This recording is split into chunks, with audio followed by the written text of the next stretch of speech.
Friends, आपने हमेशा एक लाइन सुनी होगी कि इंट्रोड्यूस योरसेल्फ या फिर tell me something about yourself. इन दोनों का मतलब एक ही है, जिसका मतलब है कि अपने बारे में बताओ। और ये चीजें कहाँ कही जाती हैं? आप चाहे किसी पार्टी में हो, फंक्शन में हो, गैदरिंग में हो, स्कूल में हो, या फिर किसी इंटरव्यू की आप तैयारी कर रहे हो, आपको हमेशा ये चीजें सुनने को मिलेगी कि tell me something about yourself या फिर इंट्रोड्यूस योरसेल्फ। दोनों का मतलब एक ही है। आज इस वीडियो में हम डिटेल में जानेंगे, डिटेल में सीखेंगे कि अपना इंट्रोडक्शन आप अपना परिचय कैसे देंगे।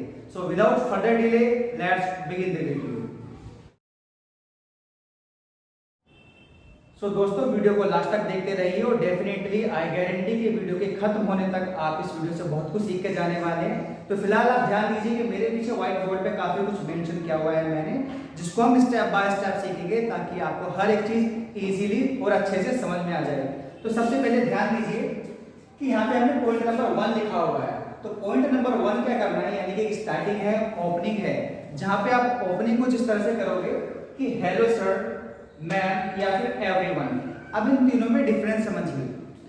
मानिए कि अगर सबसे पहले आप ओपनिंग करेंगे, वहां पे गुड मॉर्निंग, गुड आफ्टरनून या गुड इवनिंग या फिर हेलो करके भी शुरुआत कर सकते हैं अकॉर्डिंग टू द टाइम।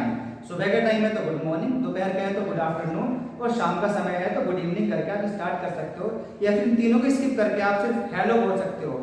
अब डिपेंड करता है कि आप खड़े किसके सामने हो, कि अपने आप को इंट्रोड्यूस आप किसके सामने कर रहे हो। तो जिस तरह से मैंने तीनों चीज मेंशन की है, वहां पे कोई मेल हो सकता है यानी कि सर हो सकते हैं, कोई मैम या फिर मैडम हो सकती है, या फिर बहुत सारे लोग वहां पे हो सकते हैं। तो वहां पे हम एवरीवन का यूज करेंगे। जैसे कि कोई एक है तो हेलो सर या फिर हेलो मैम आप बोल सकते हैं, और बहुत सारे वहां पे हैं तो हेलो एवरीवन। जैसे कि मान लीजिए आप स्कूल में हैं, अपनी क्लास में हो और टीचर ने भरी क्लास में आपसे कहा, आपका नाम लिया और आपसे कहा कि इंट्रोड्यूस योरसेल्फ, तो वहां पर आप सभी को मेंशन करेंगे और बोलेंगे कि हेलो एवरीवन। तो इस तरीके से आप अपनी शुरुआत करेंगे। इसके आगे बढ़िए। पॉइंट नंबर 2 है फर्स्ट ऑफ ऑल, यानी कि सबसे पहले। तो जब आपने ओपनिंग की, आपने गुड मॉर्निंग बोला, उसके बाद आप एक लाइन बोलेंगे फर्स्ट ऑफ ऑल, जिसका मतलब है सबसे पहले, कि first of all let me express my gratitude on being given a chance to introduce myself. फिर से देखिए, first of all let me express my gratitude on being given a chance to introduce myself. मतलब आप thank you बोल रहे हो कि जिसने आपको अपॉर्चुनिटी दी, जिसने आपको चांस दिया यहाँ पे बोलने का, आपको इंट्रोड्यूस करने का। तो जिन्होंने आपको बोलने का मौका दिया उनको आप एक तरीके से थैंक्स बोल रहे हो कि फर्स्ट ऑफ ऑल सबसे पहले late me express my gratitude, यानी कि मैं अपनी कृतज्ञता प्रकट करना चाहता हूँ on being given a chance, ये चांस दिए जाने पर, टू इंट्रोड्यूस माई सेल्फ, अपने आप को इंट्रोड्यूस करने का। तो जिन्होंने मुझे यहाँ पे बोलने का मौका दिया, सबसे पहले मैं उनको थैंक्स बोलना चाहता हूँ, उनका आभार प्रकट करना चाहता हूँ। इसका ये मतलब है। तो पॉइंट नंबर 1 आपने देख लिया, हेलो एवरीवन से आप स्टार्ट करेंगे। दूसरा फर्स्ट ऑफ ऑल से आप स्टार्ट करेंगे। यहाँ पे ये चीज ध्यान रखेंगे कि बहुत ज्यादा कंपलसरी नहीं है कि first of all I would like to introduce, या first of all let me express my gratitude on being given a chance to speak here. ये मैंडेटरी नहीं है कि सारा आपको बोलना है, जरूरी नहीं है। आप सिर्फ इतना ही बोल सकते हो कि first of all thank you very much for giving me this chance to introduce myself. आप इतना छोटा भी बोल सकते हो। बात करते हैं तीसरे पॉइंट की। तो थर्ड पॉइंट है कि जहां पे आप अपना नाम बताएंगे। नाम कैसे बताना है, देखिए, शुरुआत करेंगे आप आम, उसके बाद आप अपना पूरा नाम बताएंगे। चाहे आप क्लास में हैं, या आप इंटरव्यू देने गए हैं, या आप कैजुअली किसी मीटिंग में है, या फिर गैदरिंग में है, या पार्टी में है, तो पूरा नाम बताएंगे। आम, जैसे कि मैं बताऊं आम जितेंद्र कुमार, तो मैंने यहाँ पे लिखा हुआ है आम जितेंद्र कुमार। आप इस तरीके से बोल सकते हो आम जितेंद्र कुमार, या फिर दूसरा तरीका है my name is Jitendra Kumar. तो दोनों में से जो आपको अच्छा लगे, जो आपको सूटेबल हो, आप दोनों में से कोई सा भी तरीका यूज कर सकते हो। जैसे आम जितेंद्र कुमार या फिर my name is Jitendra Kumar.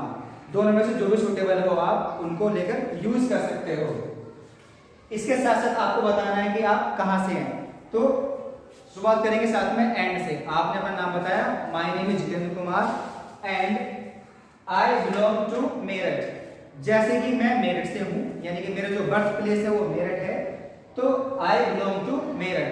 आपका कुछ है, दिल्ली है, फरीदाबाद है, हरियाणा है, जो भी है, आपको जो है नाम आपको बताएंगे। तो आई बिलोंग टू मेरठ या फिर कह सकते हैं आई एम फ्रॉम मेरठ। तो दो तरीके से आई एम फ्रॉम मेरठ या आई बिलोंग टू मेरठ। तीसरा तरीका है आई हेल फ्रॉम मेरठ। तो इन तीनों का मतलब क्या होता है, आई बिलोंग टू या फिर आई एम फ्रॉम या आई हेल फ्रॉम। इन तीनों का मतलब होता है कि जहां आपका जन्म स्थान है, जो आपका बर्थ प्लेस है, वो सब बताने के लिए आप I am from, I belong to या आई हेल फ्रॉम का यूज कर सकते हैं। इसके अलावा देखिए कि अगर आप हो वहां से लेकिन करंटली कहीं और रह रहे हो तो कैसे बताना है। आपने बताया कि I belong to Meerut but currently living in Noida. मान लीजिए मैं इंटरव्यू देने के लिए बाहर गया हूं या फिलहाल कहीं अपनी रिश्तेदारी में रहता हूं, तो सबसे पहले मैं अपना बर्थ प्लेस मेंशन करूंगा। उसके बाद मैं बताऊंगा कि फिलहाल मैं आजकल यहीं रह रहा हूं। जैसे I belong to Meerut but currently living in Noida. तो आई एम फ्रॉम मेरठ या आई बिलोंग टू मेरठ या फिर कह सकते हैं I hail from Meerut but currently living in Noida but currently living in Delhi. तो जहां भी आप फिलहाल में रह रहे हो आप वहां का एड्रेस भी बता सकते हो। अदरवाइज आप जहां से हो, जहां आपका बर्थ प्लेस है, तो बस नहीं बोल सकते हैं आई am from Meerut, I am from Delhi, I am from Chandigarh. जहां से हो उतना ही आप बता सकते हैं। ये सब क्लियर हो गया हो, चलिए आगे बढ़ते हैं। तो नेक्स्ट पॉइंट इज, पांचवा पॉइंट है आपको बताना है कि आपका प्रोफेशन, आप किस प्रोफेशन में हो। जैसे कि आम, अ या फिर एन। यहाँ पे देखिए अ या फिर एन, इनका यूज कहाँ पे होना वो समझिए। ये मैटर करता है जहाँ पे साउंड होता है। इन वर्ड में ये जो वर्ड है स्टूडेंट, आर्टिस्ट, राइटर, तो मैंने यहाँ पे सारी चीजें लिखी हुई है प्रोफेशन, उनको देखिए। तो जो वर्ड यूज होते हैं आई ओ यू से यानी कि वाउल से स्टार्ट होते हैं, उनसे पहले एन यूज होता है। आपने पढ़ा होगा, नहीं पढ़ा तो नीचे कमेंट करके बताइए, मैं इस पर भी अलग से एक वीडियो बनाऊंगा ताकि आप अच्छे से सीख सको। तो आम अ स्टूडेंट आप ऐसे बोल सकते हैं आम अ स्टूडेंट। अगर आप आर्टिस्ट हैं तो आम एन आर्टिस्ट, आम एन आर्टिस्ट। एक राइटर है तो आम अ राइटर। सिंगर है तो आम अ सिंगर। एक इंजीनियर तो आम एन इंजीनियर। एक टीचर है तो आम अ टीचर। इसके अलावा और भी प्रोफेशन है, जैसे कि देखिए अगर आप हाउस वाइफ हैं, जॉब नहीं करते, सिर्फ घर देखते हैं अपना, तो बोलेंगे आम अ हाउस मेकर या फिर आम a home maker. House wife आपने सुना होगा, वो भी ठीक है, बट इसके अलावा एक नया वर्ड भी आप यूज कर सकते हो आमा होम मेकर। तो आप ये भी यूज कर सकते हो आमा होम मेकर अगर आप एक हाउस वाइफ हैं। इसके अलावा आमा सर्विसमैन, अगर आप जॉब करते हैं तो आमा सर्विसमैन। अगर आप एक फीमेल है, लड़की है, महिला है, जॉब करते हैं तो बोलेंगे आमा सर्विस वुमन, आमा सर्विस वुमन। या फिर अपना कोई छोटा मोटा धंधा करते हैं, अपना छोटा मोटा कोई काम काज करते हैं तो आमा सेल्फ एम्प्लॉयड। तो जो खुद का काम करता है, कोई छोटा मोटा काम करते हैं, जॉब नहीं करते, खुद का काम है, तो सेल्फ एम्प्लॉयड वहां पे यूज होता है।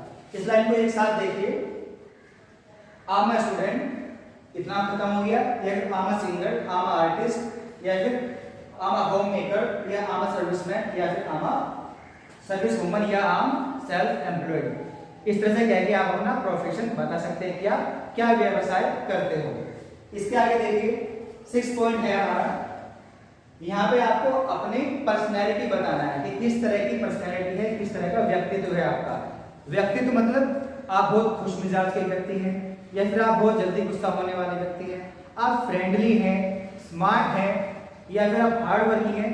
ये सब जो है यहाँ पे आपकी पर्सनैलिटी को शो करते हैं। तो देखिए आपको अपनी पर्सनैलिटी बतानी इसके बाद कि आम एन ओपन माइंडेड। अगर आप खुले दिमाग के, खुले विचारों के व्यक्ति तो कह सकते हैं आम an open minded person. Person मैंने लास्ट में लिखा हुआ है, सबसे पहले देखिए और क्या क्या ऑप्शन हो सकते हैं। आम एन ओपन माइंडेड। इसके अलावा कह सकते हैं आम वेरी काइंड हार्टेड। आप बहुत दयालु है तो कह सकते हैं आम वेरी काइंड हार्टेड। इसके अलावा कह सकते हैं आम अ गोल ओरिएंटेड, आम अ गोल ओरिएंटेड। अगर आप इंटरव्यू देने जा रहे हैं, उसकी तैयारी करें तो आप गोल ओरिएंटेड का यूज कीजिए या फिर रिजल्ट ओरिएंटेड वर्ड का यूज कीजिए, ये उनके लिए सूटेबल होता है। इसके अलावा कह सकते हैं आम a creative, smart and hard working person. तो यहाँ पे खत्म होता है। चाहे आप ओपन माइंडेड है उसके बाद में पर्सन लगाइए, आप काइंड पर्सन है तो आप काइंड बोलिए, आप गोल ओरिएंटेड पर्सन है तो गोल ओरिएंटेड पर्सन बोलिए। लास्ट में पर्सन आपको यूज करना है। जैसे I am an open minded person, या फिर I am a very kind hearted person, I am a goal oriented person, या फिर I am a creative smart and hard working person. तो ये आपकी पर्सनैलिटी हो गई, और भी पर्सनैलिटी हो सकती है, आप उनको यूज कर सकते हैं। अब इसके आगे चलिए और देखेंगे 7th पॉइंट जो है वो क्या है। 7th पॉइंट में आपको अपनी क्वालिफिकेशन बतानी है कि आपकी क्वालिफिकेशन क्या है। अगर आप कुछ पढ़ रहे हो और स्टडी कर रहे हो तो वो कैसे बताना है, या आप कर चुके हो तो वो कैसे बताना है, दोनों हम इसी में देखेंगे। देखिए आई मीन अगर आप छोटी क्लास के स्टूडेंट जैसे कि 7, 8, 9, 10, 12 किसी भी क्लास के आप स्टूडेंट हैं तो बोल सकते हैं आई मीन 7, 8, 10, 12 क्लास। यानी कि आप 7, 8, 9, 10 कोई सी भी क्लास में हो तो पहले आप 7 या 8 नहीं बोलेंगे, प्रॉपर बोलेंगे 7, 8, 10 या 12, उसके बाद क्लास या फिर स्टैंडर्ड का आप यूज करेंगे। तो आई मीन 7th क्लास या फिर आई मीन 12th क्लास। इसके अलावा देखिए आप कह सकते हैं I am in BA, BCom, BTech final year.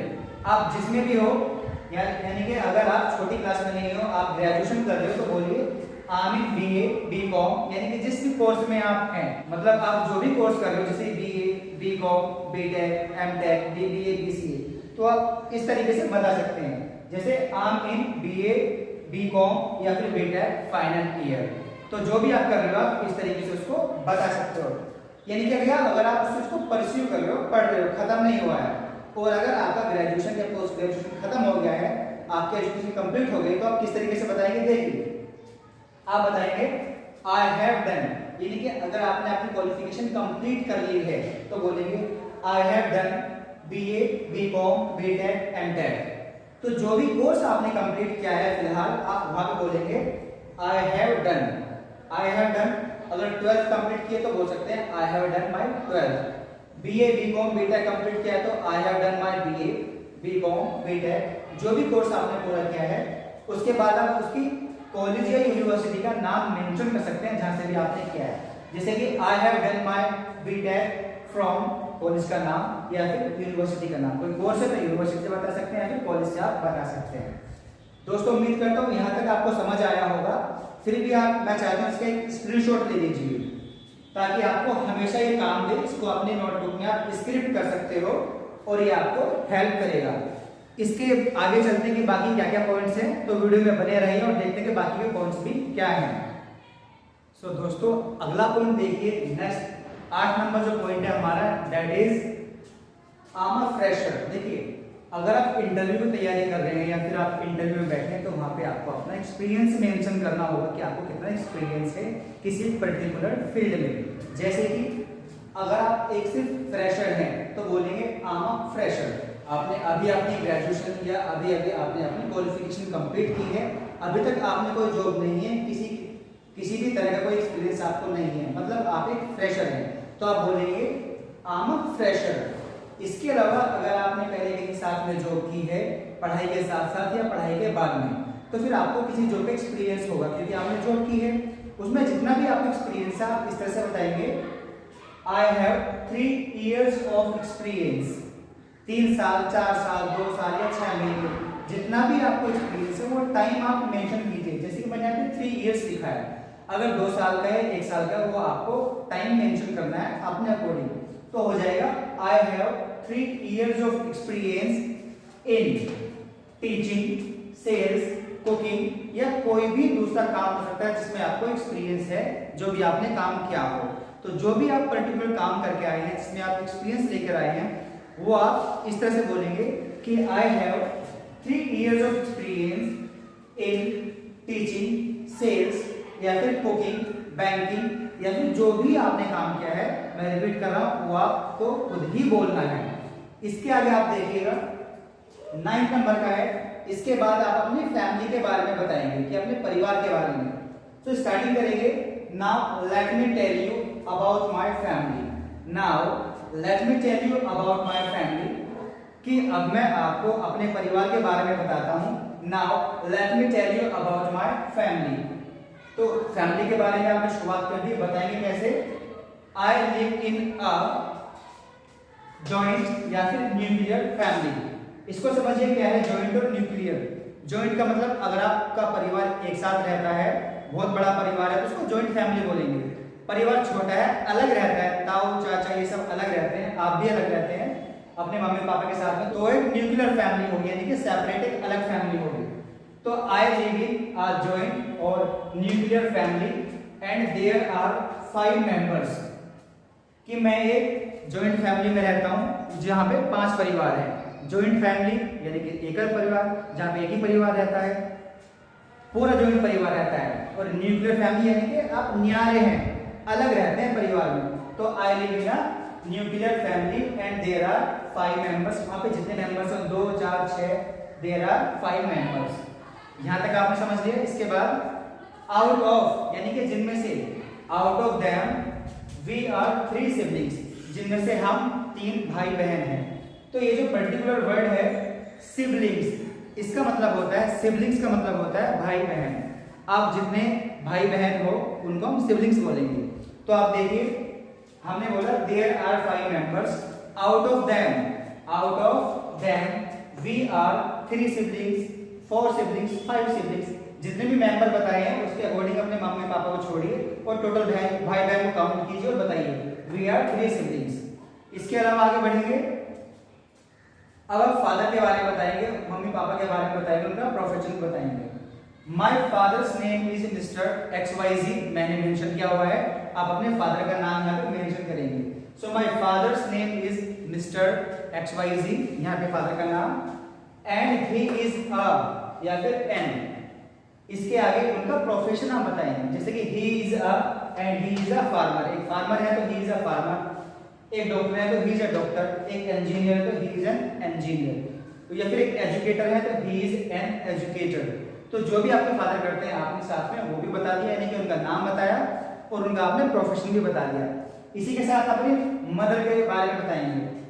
My mother's name is Mrs XYZ, जो भी उनका नाम है, my mother's name is Mrs XYZ and she is a या फिर एन, वही जो अपने फादर के साथ बताया जो भी उनका प्रोफेशन है। मदर एक हाउस मेकर है तो and she is a house maker, doctor है तो she is a doctor, teacher तो शी इज अ टीचर या फिर शी इज एन इंजीनियर। जो भी प्रोफेशन है उनका आप वो इस तरीके से बता सकते हो। तो दोस्तों यहाँ तक होता है कंप्लीट। एक लास्ट पॉइंट बचा है जहाँ पे आपको देखना है। तो फैमिली के बारे में आपके बारे में सब पूरा हो गया, अब बचा है आपका हॉबी। तो माय हॉबी इज, देखिए माय हॉबी इज, अगर आपकी एक हॉबी है कोई क्रिकेट खेलना, कुकिंग करना, बुक पढ़ना या मूवीज देखना, कोई एक हॉबी है तो बोलेंगे my hobby is dancing, cooking, reading या वॉचिंग मूवीज। कोई एक हॉबी है तो माय हॉबी इज। इसके अलावा हॉबी अगर आपकी 2 हैं तो आप बोलेंगे माय हॉबीज। माय हॉबीज, अब हॉबी नहीं बोलेंगे, माय हॉबीज बोलेंगे। तो माय हॉबीज आर, एक है तो माय हॉबी इज, 2 या 2 से ज्यादा है तो माय हॉबीज आर।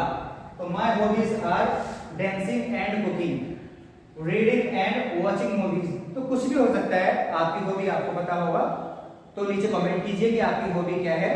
एक है तो कैसे बोलेंगे माय हॉबी इज, उसमें एक्शन में आईएनजी लगा देंगे। देखिए my hobby is dancing, my hobby is cooking, reading, watching movies. तो इस तरीके से आपको वहां पे आईएनजी लगाना है। तो जो भी आपकी हॉबी है उसको आप कमेंट में नीचे मेंशन कर दीजिए। यहाँ तक तो हो गया। इसके अलावा आप एक लाइन और बोल सकते हैं, माय हॉबीज ना बोल के आप सीधे सीधे बोलिए I like dancing, I like cooking, I like reading या वॉचिंग मूवीज। लाइक की जगह लव बोल सकते हैं, I love cooking, I love watching movies, I love dancing. तो हॉबी की जगह आई लव एक्शनिंग भी बोल सकते हैं, इसका मतलब सेम ही है, दोनों का मतलब एक ही है। तो हम टाइम के साथ साथ नई नई चीजें यूज करते रहते हैं। तो माय हॉबी इज की जगह आई लव कुकिंग कर सकते हैं, आई लव वॉचिंग मूवीज कर सकते हैं। आपको समझ में आ गया होगा। तो देखिए लास्ट है, last point is it's all about my self, thank you. यहाँ पे आपका दोस्तों इंट्रोडक्शन खत्म होता है, जहाँ पे लास्ट 11 पॉइंट है it's all about my self, thank you. तो आपने देखा कितने इजीली आपने अपना इंट्रोडक्शन कंप्लीट कर लिया। तो जो जो चीजें मैंने बताई हैं आप उसको प्रैक्टिस कीजिए, उसको नोट कर लीजिए अपने हिसाब से। अगर आप एक स्टूडेंट हैं तो अपने अकॉर्डिंग इसको एडजस्ट कीजिए, जो जो चीजें मैंने एक स्टूडेंट के हिसाब से बताई हैं। और अगर आपने अभी अपनी ग्रेजुएशन कंप्लीट की है या फिर एक्सपीरियंस्ड है तो अपने हिसाब से उसको एडजस्ट कीजिए और कंप्लीट कीजिए। दोस्तों मेरा काम है सिर्फ आपको बताना, आपको गाइड करना। इसको कितने अच्छी तरीके से बोलना है वो डिपेंड करता है आप पे, क्योंकि जितनी आप प्रैक्टिस करेंगे उतना अच्छा बोल पाएंगे। इंग्लिश सिर्फ ज़्यादा बोलने से आती है, पढ़ने से नहीं। जितना ज़्यादा बोल के प्रैक्टिस करेंगे दोस्तों उतना फ्लुएंटली आप बोल पाओगे। सो फ्रेंड्स, अगर ये वीडियो आपको पसंद आई हो तो प्लीज़ वीडियो को आप शेयर कीजिए, लाइक कीजिए, कमेंट कीजिए और चैनल को सब्सक्राइब कीजिए ताकि हर नोटिफिकेशन आपको मिलता रहे, क्योंकि मैं हमेशा आपकी तरह इन्फॉर्मेटिव वीडियो लाते रहता हूँ जिससे आप अपनी इंग्लिश को इम्प्रूव करते रहते हैं। तो मिलते हैं अगली वीडियो में। Till then keep smiling, keep learning, have a great day.